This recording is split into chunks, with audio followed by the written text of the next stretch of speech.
Hello, everyone, and welcome to episode 128 of the Run in the Paint podcast. I'm Miles here with Ben. Ben, how are you doing today? Doing great tonight. Man, oh man, we are in complete shock. Game one of the NBA Finals just wrapped up, and the Pacers did it again. They had another ridiculous comeback, another incredible last second game winning shot by Tyrese Haliburton. We're going to talk about everything that happened in that game one, look ahead to game two of that series, see how the Thunder can respond after another, heartbreaking loss that the Pacers have thrown out. And we'll talk about a couple coaching moves in the league as well, with the Knicks firing Tom Thibodeau and Phoenix hiring Jordan Ott to be their next head coach. But first up, we've got Pirtle and Ben. We already know it. I've said it a bunch the last couple episodes. We are on a 4 episode streak of getting Pirtle in two. So let's see if we can do this again.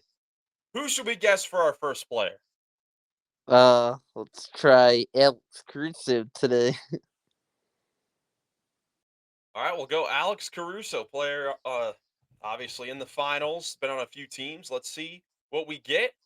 All right, and we get a player that is in the Western Wow, Conference, going to be a 6'5" guard who is older than 33, so it's going to be a pretty old player. they used to play Number in the lower Thunder. than 7, has played for Oklahoma City before as well. So we've got a lot of options. Well, actually, probably not too many options here. It's not going to be in the Northwest Division. Let's Okay. see. A Well, it can't be player that's played Westbrook for. because he's technically in the Northwest still. I'm thinking this could be James Harden. This could be James Harden, I think. Oh, yeah, could. He was number two, Six I five think. guard. What do you think? Should we try out James Harden? I'm trying to think of other options. Yeah, me too.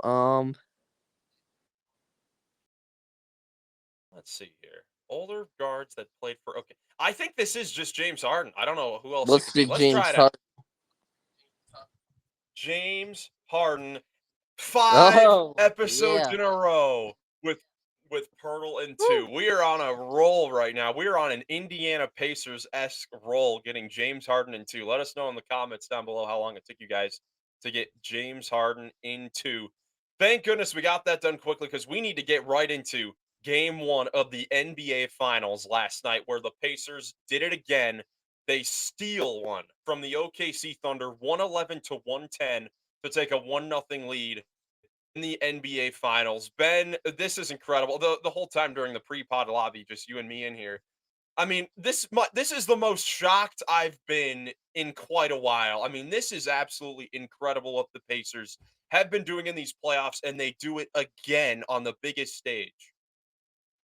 Yeah. I'm just blown away like Miles is too. I mean, this is some of the most shocked I've ever been after watching a NBA basketball game. This was just an unbelievable comeback by the Pacers and unbelievable resiliency by the Pacers as well.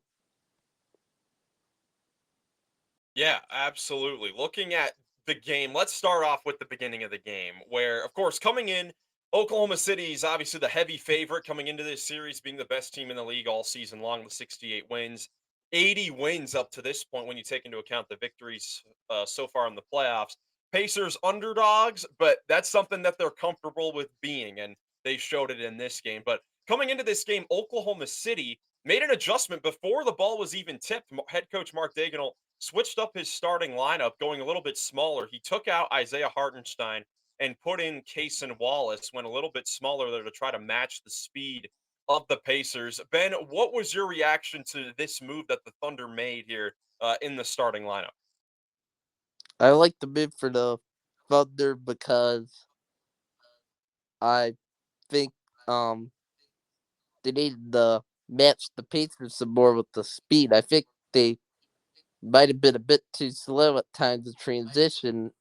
I guess if they started both Holmgren and Hardstein as usual. So I think, needed some more speed and needed, some defense to where it could cause some more havoc on the Pacers. And yeah, definitely worked out to start the game against them. Pacers, were turning it over early, so I thought it was a smart move.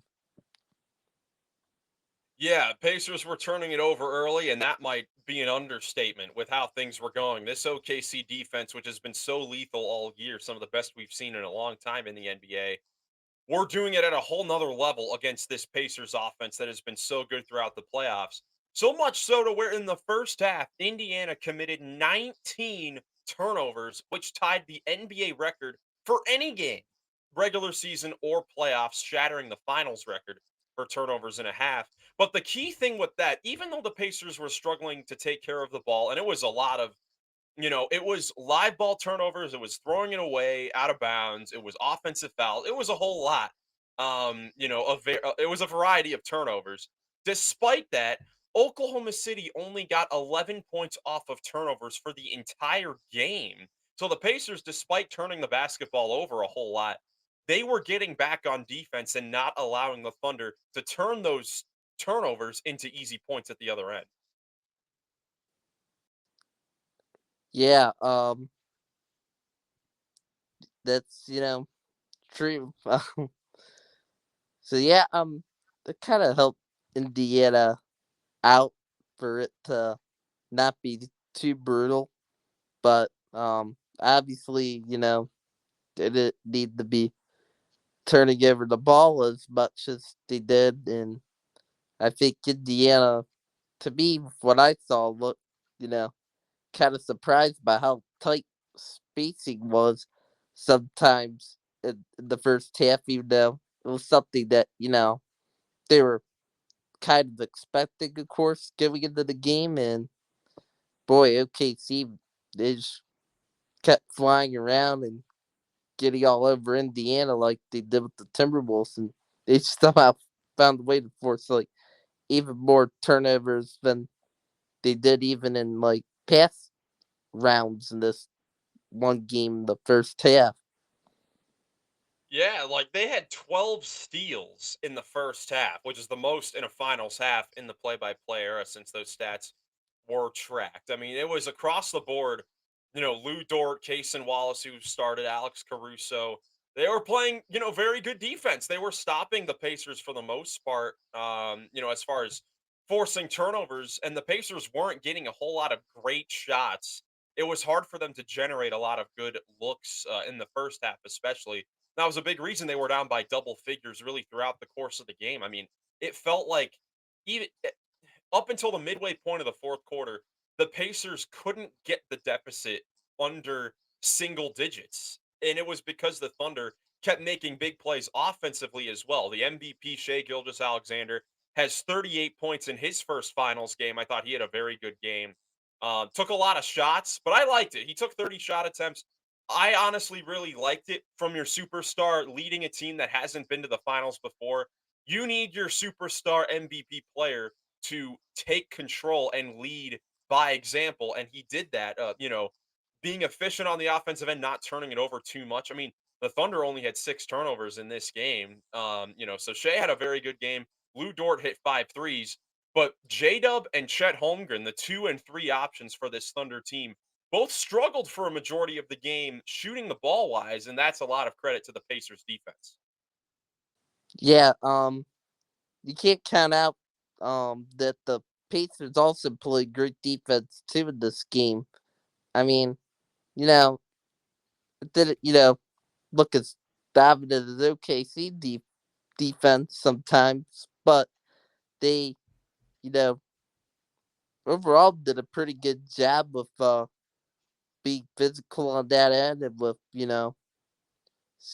and with having their guys stay with the players that they needed to guard, and they were able to force a nice amount of tough shot looks. And it seems like maybe the Pacers' defensive strategy was to not let anyone else on the Thunder really beat you guys outside of Shea. Yeah, and that game plan, I mean, obviously worked at the end of the day. The Pacers win this game because in the fourth quarter, the Pacers kept on hitting shots. I mean, they were doing it throughout the course of the game. They were knocking down shots. They hit 18 threes. They shot 46% from three. And that really was the big difference in the fourth quarter. The Pacers were knocking down their shots, and the Thunder did not. Indiana in the fourth quarter scored 35 points. They knocked down six threes. OKC didn't make a three in the fourth quarter, 0 for 5. And they were all good looks, good spot up looks from outside that weren't going down. And that was huge, obviously. It allowed the Pacers to creep back in the game. But it still, even despite, the Thunder struggling shooting to start the fourth quarter, it looked like they were in complete control once again to take home the victory because you're getting an MVP performance from your MVP.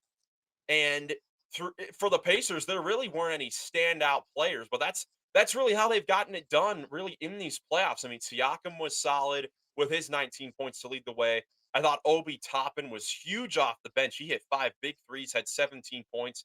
He really picked it up after he had a slow start coming in. He was turning the ball over a lot.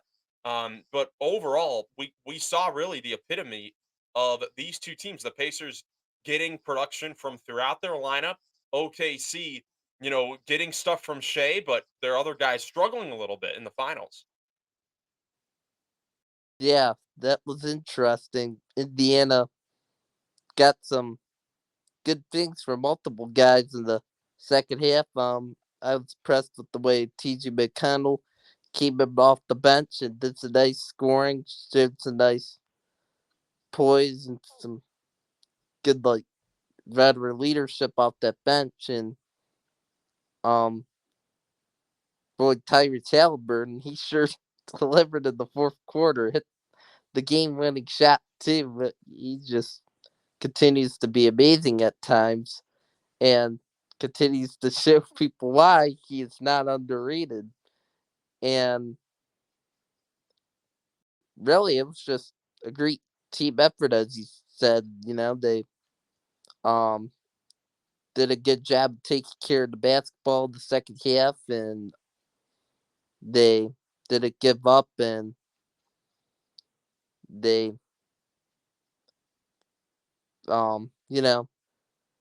found ways to get enough things to work to where they just miraculously came back and won. Yeah, I mean, something that they did in the fourth quarter on the offensive end that got them good looks offensively was they didn't really include Tyrese Haliburton a lot on the ball in the fourth quarter, which I thought was interesting. A lot of their actions were ran through Andrew Nemhard handling the basketball and doing pick and rolls and pick and pops with Miles Turner. And both of those guys hit big shots down the stretch in that fourth quarter. Neesmith hit a huge three-pointer.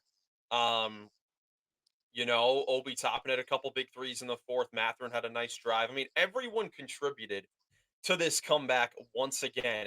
Another game where it's not just one guy leading the way for the Pacers to come back, and it's just a total team effort. And it was Nemhard and Turner throughout the fourth quarter. But like you said, when the time came for Halliburton, when the Pacers needed the shot at the end, Tyrese Halliburton got it. It was absolutely incredible. I mean, OKC on the final possession there that they had offensively. Shea Gilgeous-Alexander got a pretty good look on a step back mid-range shot, a shot that he's knocked down all season long and a lot in this game as well. It just went off the back rim. The Pacers got the rebound, and they didn't call a timeout. Credit to Rick Carlisle for letting his team play it out, trusting his team through these moments again, because why not? They've done it so many times. And Halliburton just knocks down a simple pull-up mid-range shot. I mean, it's a great look for Halliburton, such a good shooter. And this is what, I'm sure Thunder fans were worrying about in the final minutes. Like I was saying during there was a review in the final minute after the Thunder missed another shot. Siakam got the rebound, but he was out of bounds, and they were reviewing it to see if there was a foul or anything like that. The whole time during that, I'm saying, all right, if the Thunder get the ball back, they need to score on this possession because you cannot give the Pacers, the 2025 Indiana Pacers in these playoffs, one look to win the game on the road because they're going to make it. They've made it in every single situation and they do it again. Thunder, I mean, I would, it's a tough debate here. I want to hear your thoughts on this.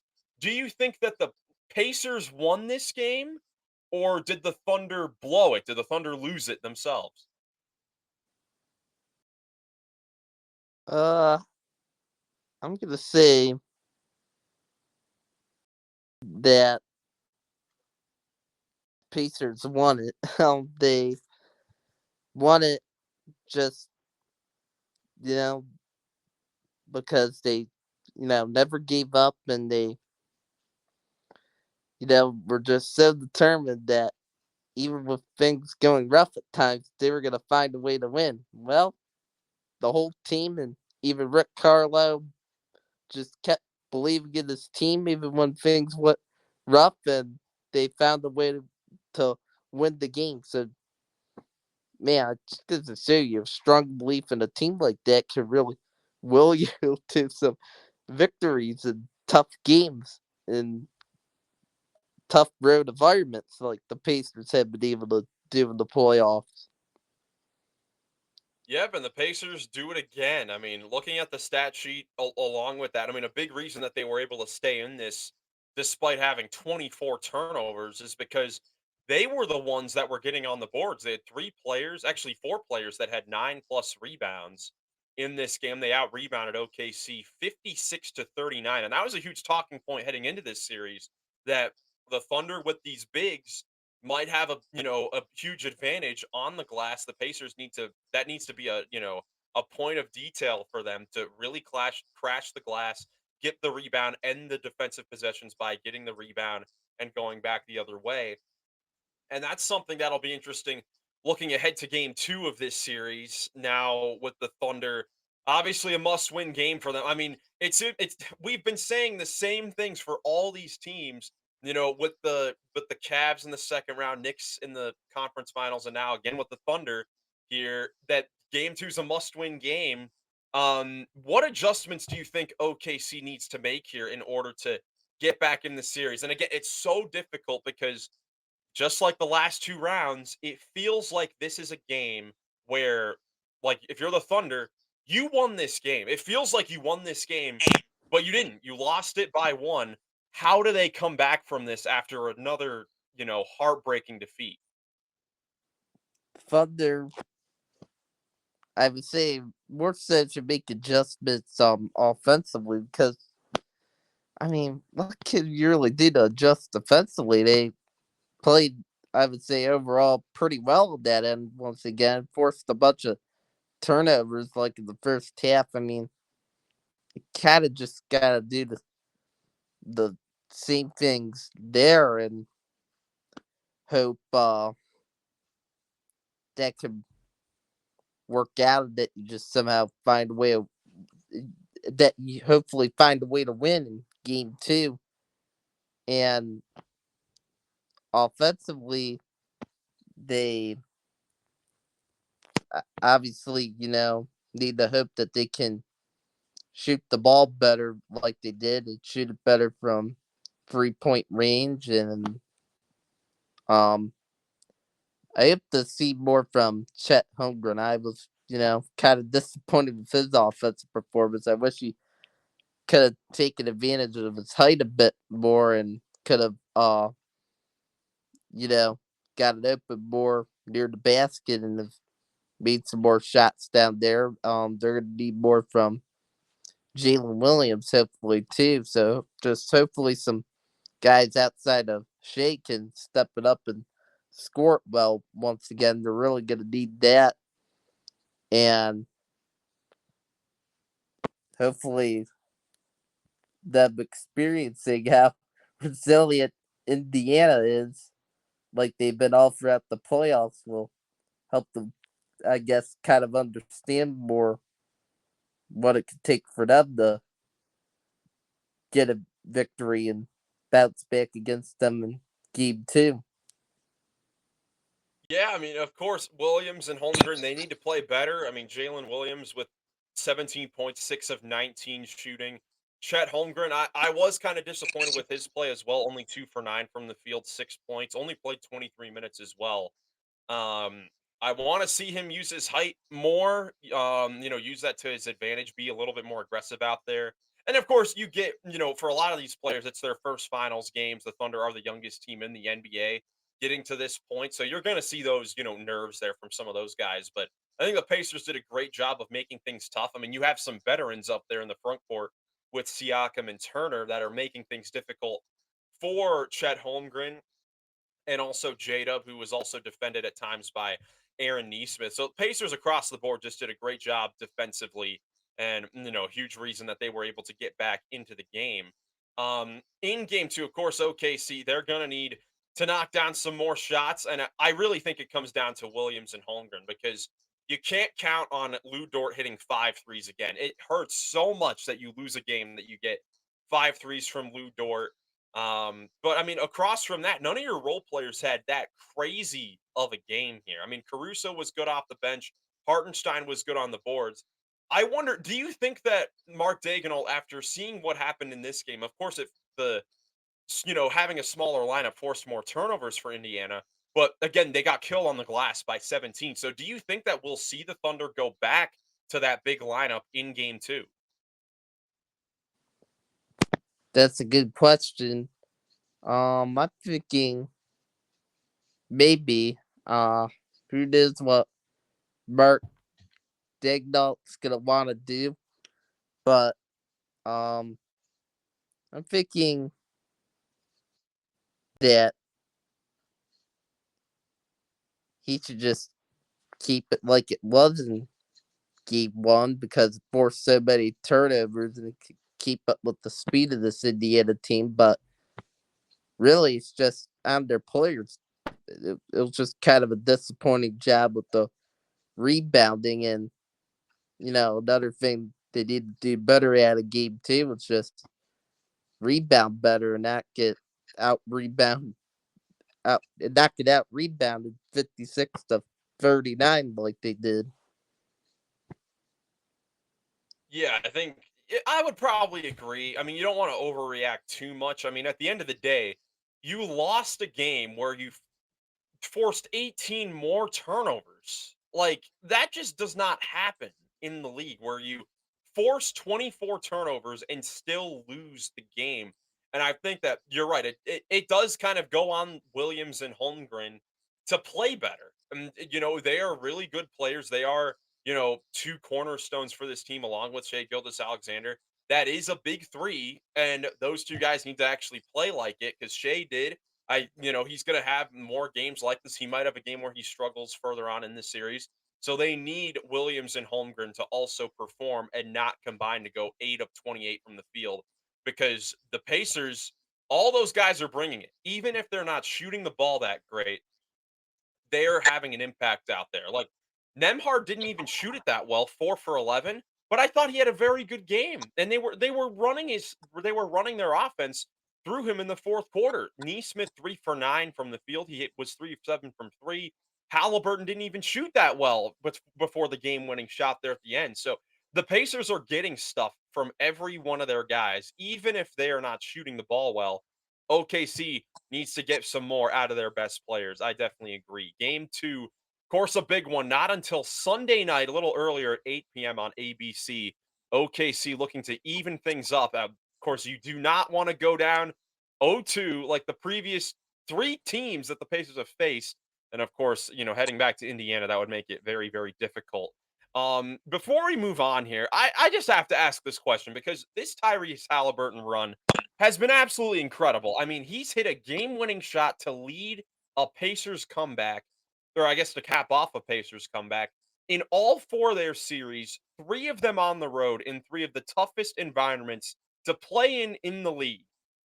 Are the Indiana Pacers straight up just destined to win this finals and win a championship? Because, you know, they come back in the first round against Milwaukee. Okay, crazy comeback. Those happen once in a blue moon. Cleveland second round. That was crazy as well. But Cleveland kind of blew that game with some of the not being able to inbound the ball, not boxing out, getting offensive rebounds off free throws, stuff like that. But for it to happen a third time and then a fourth time, I mean, is this just destiny on the Pacers side here? It might be. I mean, the team is just so resilient. Tyrese Haliburton is just so resilient. It's just out there to prove everyone wrong. It seems like these playoffs. It's unbelievable. I haven't seen really anything like this from a player, Miles. It's unbelievable. No, I think they showed after the game, it was like all-time leaders in like go-ahead baskets or game-tying baskets in the final, shot of a playoff game. And it was LeBron with 8. I don't remember who was second with 5. It might be Michael Jordan. It has to be Michael Jordan with 5. And then it was Haliburton with 5, and 4 of them are this playoffs. Like, that is unheard of. Like, it's absolutely incredible. And I know, like, in all of our series predictions, it's obviously just one game. These were our predictions. 3 of us had the Thunder in 5. Joey was the only one that had the Thunder in 6. Nick, Ben, and I with OKC winning in short fashion. In order for that to happen, now the Thunder would have to win 4 in a row. Um, but like, man, I mean, this is the same story that we've had the last couple rounds where, after these crazy comebacks happen, you're seeing the fan base of that opposing team, whether it's Cleveland, New York, or now Oklahoma City, that's kind of all saying the same things. Like, man, we had this game won, but we lost. Okay, it's fine. We just need to win the next game at home and we'll be fine. It's okay. We basically won this game. We need to do the same thing again and we'll be fine. The Pacers have thrived off that, and that is why they're at this point now 3 wins away from an NBA championship. Yeah, they have. I mean, it could be kind of scary for OKC fans now. Seeing that. Well, the Pacers have thrived off of game one wins before. They won game one each of their first 3 series too, and they ended up winning those series. To get to the finals, and boy, I could tell that OKC arena was rocking, but it was not after that Tyrese Haliburton shot. They were just in shock and couldn't believe it, just like the Cavs and the Knicks fans too. After that And again, happened those to are those 3 of teams. yeah, and again, like if we did a tier list on best playoff home court atmospheres in the league, Cleveland, New York, and OKC are all at the very least in the A plus tier of playoff crowds. And Halliburton's hit a game winner to break those fan bases' hearts, in each of the last 3 series. It's absolutely incredible. This is one of the greatest runs that you could ever see. I don't even know what this would rival. I don't know if we've ever seen anything like this before.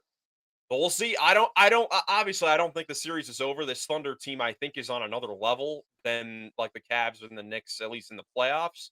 But of course, we're saying the same things after the Pacers did it. OKC just has to win game 2. They have to win game 2 in order to get back into this series. But either way, absolutely incredible. A game winning shot in the finals. It was great to see that. I mean, I've said it so many times where over the last few years, we have not gotten really a good competitive back and forth NBA finals with crazy finishes where we would have a game-winning shot. It's really been a long time since we've had a great NBA final series, and this one has lived up to it so far. One game in, I'm trying to think of the last like actual game-winning shot in an NBA finals game. It's probably the Kevin Durant shot over LeBron in 2017 game 3. I'm thinking that's like the last game-winning shot we saw in the final minute, but even that wasn't in the final second like we saw in this one. I mean, this is absolutely incredible. Long time since we've had a finish in the finals like this. Yeah, but I'm really happy about that. I was really hoping for a great finals this year, just like you, and game one really delivered, and that makes me super happy. And I hope the series could just keep delivering. It'd be cool if it somehow went like 6 or 7 games, and we just got an entertaining series with close games. I mean, we haven't really had a great finals in a while. I mean, the last few years just wasn't the best, and it could help make things up. That's for sure. If we get a great one this year. Yeah, I mean, probably the last really good finals was either the 2022 Warriors versus Celtics series or that Milwaukee Phoenix finals back in 2021. But either way, that's 3 to 4 years since we've had one. We might be in the makings for another great one after this game. Last thing I'll say before we move on, I don't think that the ratings took a hit after this game. I'll tell you that. You know, it was a great game, and we've got game two again coming up on Sunday at 8 o'clock on ABC back in Oklahoma City. We'll see if the Pacers can somehow do it again. They've gone up.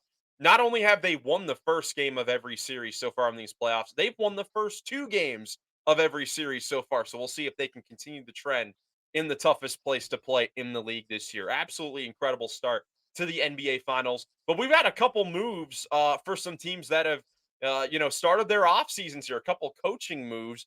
Let's start off with the big one. The New York Knicks, less than a week after getting eliminated in the Eastern Conference Finals by Indiana, fired their head coach, Tom Thibodeau, after what, 5 years of being their head coach, being really the leader of the Renaissance there for New York, bringing them back to the promised land in the playoffs, having some success, taking them to their first conference finals this year since 2000. Ben, what was your reaction to seeing that Tibbs was getting canned by the Knicks after taking them to the conference final? I was kind of surprised. I didn't quite expect this to happen, but right after, I saw it happen, I was just like, well, we saw some other surprising firings earlier in the year, like the Taylor Jenkins one and the Michael Malone one. I was just like, man, you really never know what coach can be fired nowadays at a certain point. And yeah, I was shocked, but I actually, think it was a good move for the New York Knicks. You might disagree with me on that, but I think it was good because, Tom Thibodeau is a good coach, but I wouldn't say he was a great coach. And I thought, like, the Knicks went far this year in the playoffs, but I still thought, eh, I they were gonna have a hard time winning a championship, though. Still possibly with Tom Thibodeau. I thought, he relied on the starters too much at times, and I just wish, he would have been more creative offensively at times with the team, and he brought some good defense stuff, but I like some of these coaching candidates that are available right now, including, two other coaches who I did mention recently got fired by their teams, but I think are good coaches that the Knicks should interview and see what they're about and if they would be good for the Knicks possibly going forward. Yeah, I mean, I had a similar reaction. I mean, it's incredible. We've had so many good head coaches fired. I mean, over the last couple months here, both at the end of the regular season, like you said, with Malone and Jenkins, and now with Thibodeau. But when thinking about it, I had mixed reactions to this because, of course, he led the Knicks out of some of the darkest years that you can have, in the league, looking at the end of the 2010s there for New York Knicks fans, even in the 2000s as well. Nothing that great, not a lot of success throughout those years. And Thibodeau led them out of that. I think he's a good coach. He connected with his players very well. But there are things that are red flags. And I think the number one thing that everyone talks about is the minutes played for all of his starters, even when he has depth he doesn't really use it. He didn't even go to his bench until like game 3 or game 4 of the Eastern Conference Finals when the Knicks were desperate and needed to just do something else because their starting five wasn't working together. And there are just so many problems with that. I mean, he didn't test out his depth during the year to give like some of his rookies moments, to have them prepared for potential playoff action. Like I know Nick fans, I like Tyler Kolek as a backup point guard. I think Ariel Hukporti is a solid center as well, or will be once he gets the time. and they played solid throughout their, brief moments during the regular season, but it was never enough to where they could have a full leash in order to be ready to play in these playoff moments. And I think those are exactly things that are, a big problem, with Tom Thibodeau, that he doesn't get out of his way even when it continually doesn't work in the playoffs. I mean, this is a guy that has been to what, a couple conference finals now. This was his first in 14 years. But hasn't gotten past that because usually it him playing only his starters and maybe a couple of guys off the bench just deters his team from hitting their ceiling, because as we've seen in this finals with Indiana and OKC, these are two teams full of depth that can go 1 through 10, 11 with, strong players up and down the lineup.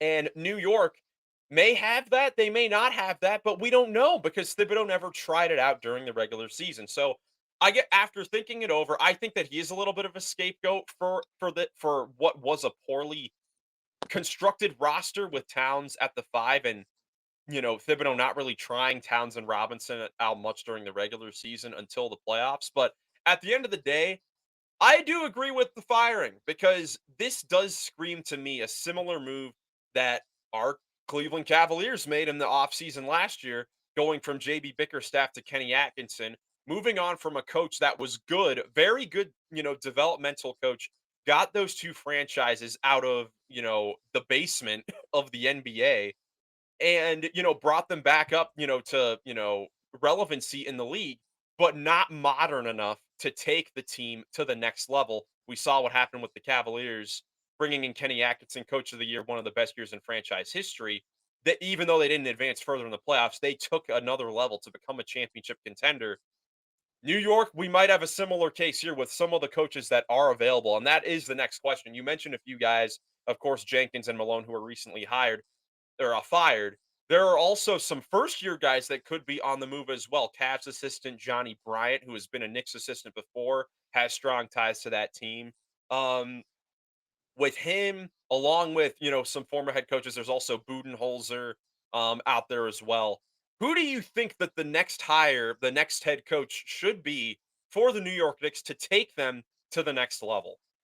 Well, I think you got to start by sitting down and interviewing the guys that I mentioned. Um, yes, they should interview Taylor Jenkins and Michael Malone, but also you brought up Cavs assistant Johnny Bryant, and he used to be an assistant coach with the Knicks, and that's another guy they should definitely interview too.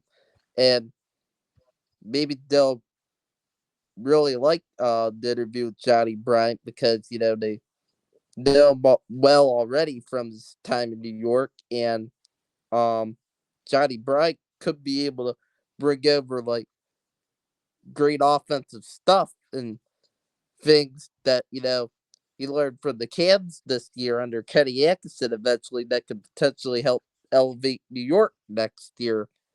And um definitely Johnny Bryant too. This would be the three main ones I'd be trying to talk to. I also saw rumors. Well, maybe the Knicks should interview these two guys that were great college coaches before. Dan Hurley, the UConn head coach now, then Jay Wright, the former Villanova coach who coached some of the Nova Knicks guys in college at Villanova. But I still think it'd be worth interviewing Jay Wright because I just don't think he'd be interested in coming back to coaching. And then Dan Hurley, I mean, you could reach out to him. Maybe he'd be interested. I mean, he'd be staying on the East Coast. If he went to the Knicks, but if I had to guess, I'm guessing he's just gonna want to stay in college. I think he loves where he's at UConn, and I mean, Dan Hurley could be a good coach in the NBA. I really don't know how it would translate from college if he were interested in that at all. Right, and at this point, if you're the Knicks, you kind of need a sure thing. You don't really it's difficult. It's very hit or miss with college coaches coming over to the NBA. It doesn't work out a ton.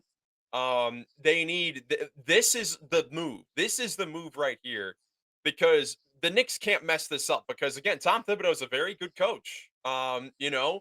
They can't mess this up and take a step backwards after this hire. And because of that, I think that the two main guys that they should look at are Michael Malone and Johnny Bryant. Michael Malone, because, you know, he was able to obviously have success with Denver. Of course, most coaches would with Nikola Jokic.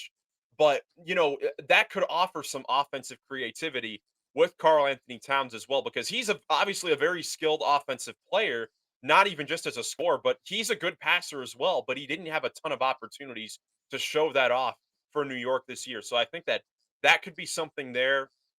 It would also be great to see how Michael Malone would coach a team that actually has depth. I mean, the last couple of years, he hasn't really been able to play a whole lot of players in his second unit because, after they won a championship in Denver, they went into the second apron and weren't able to have a whole lot of, reliable players at the end of their rotation. If they have that in New York, I think Michael Malone would use the depth. So I really like him being a candidate there. And then, of course, Johnny Bryant, because he's been there. I mean, he spent 3 years, I believe, there in New York before going to Cleveland in the last offseason and definitely learning a whole lot as being the, associate head coach for the Cavs in their crazy season this year. But either way, this is an important move and probably the biggest move for New York. Bigger than maybe any other like star trade. I don't There are some rumors that maybe Kevin Durant could be on the move to the New York Knicks if they make a big trade. To me, it doesn't matter about the players in this sense. You have the players, you have Brunson, you have great role players around him. You need a better coach. You need a coach that's gonna take you to the next level, and I think that it's either gonna be Michael Malone or Johnny Bryant, so we'll see if there are any other wild cards there. Yeah, I agree, Biles, and I'm intrigued to see how the Knicks go about that coming up here, and if they make any shakeups to the roster or not. I think it'd be hard for them to get Durant. I just don't think they have as much assets as other teams in a potential trade package for Durant, but we'll see. Yeah, guess we'll see. We still have a little bit until that inevitable trade does happen. Let's go to his team, actually. We'll talk about the Phoenix Suns a little bit because they made a coaching move as well. They hired their next head coach, Jordan Ott, who was the assistant coach also for the Cavaliers last year. He's been an assistant since 2012. He's bounced around a bunch of different teams, but has been under a lot of solid head coaches, including Mike Budenholzer, Kenny Atkinson. I believe a little bit under Frank Vogel, maybe as well. And he's coached a lot of great players, creativity offensively, defensive minded coach as well. So the Suns go with him. Apparently, they interviewed around 14 or so candidates. Most of them were assistants on other benches around the league that were looking for their first gig as a head coach. And out of the 14 candidates, Jordan Ott was Devin Booker's preferred choice. So they go with him. And obviously, it's great that the Suns have their, next head coach, but this confirms that they're going to keep Devin Booker. They're not going to move on from Booker. They're going to keep him and try to retool their roster around him. And whatever move they make with Kevin Durant, which could potentially be done by the time that the draft starts in a couple weeks, whatever move that they make regarding Durant, it's going to be regarding around what works around Devin Booker as the number one guy there in Phoenix.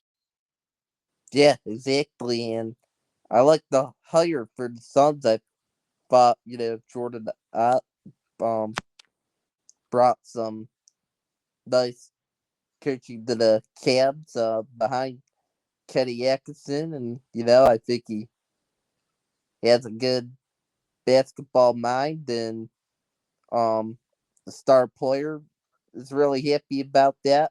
That was smart of the Suns management to even get Devin Booker involved, since they're planning on keeping him, and it's important to make sure your star player's happy about that, and he seems happy about it. And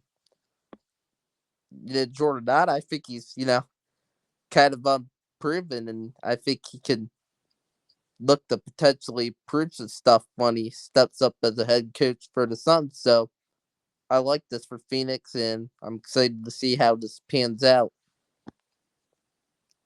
Yeah, I really like the hire. I definitely prefer this for them than getting a veteran head coach because over the last couple of years that has not worked. I mean, this is going to be what, fourth head coach in the same amount of years. It's unbelievable. I mean, they've had Monty Williams, Frank Vogel, Mike Budenholzer, and now Jordan Ott, and finally getting a first year guy there in what will probably be a bit of a retooling year for the Suns, maybe a rebuild. Obviously, I think it's a good hire because of what he can do on both ends of the floor. As a coach,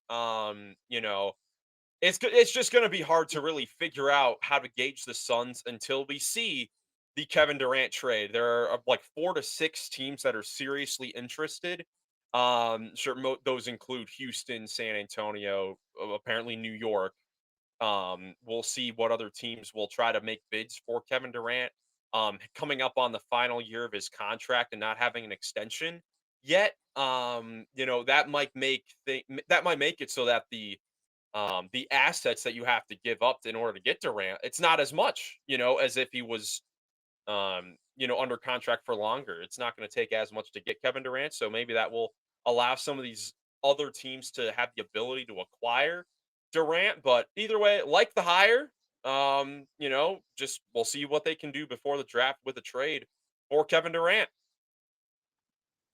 Yeah, I saw Suns were looking to trade Kevin Durant by before the draft, so I mean, really not too long. I'm guessing a Kevin Durant trade will go down, and that'll be interesting. And who really does? Who's gonna exactly trade for him? There's multiple teams in the mix, like maybe Jackson's Rockets will, or maybe the Spurs will, the Timberwolves will, or the Heat. Who knows who else? I mean, there could be some wild card teams we aren't quite thinking of that could trade for him. So, yeah, it'll be interesting to see what more Phoenix does coming up this off season. Yep, absolutely. Dallas could be another team as well. There are a lot of teams that could use Durant to potentially take them to the next level. But for now, we've got more finals basketball to look forward to. That's all we got here on the podcast today. Again, we will be back to talk about game 2 of the NBA Finals. That again is Sunday night at 8 p.m. on ABC. Pacers Thunder. We'll see if OKC can even that series at one game apiece before it shifts to Indianapolis.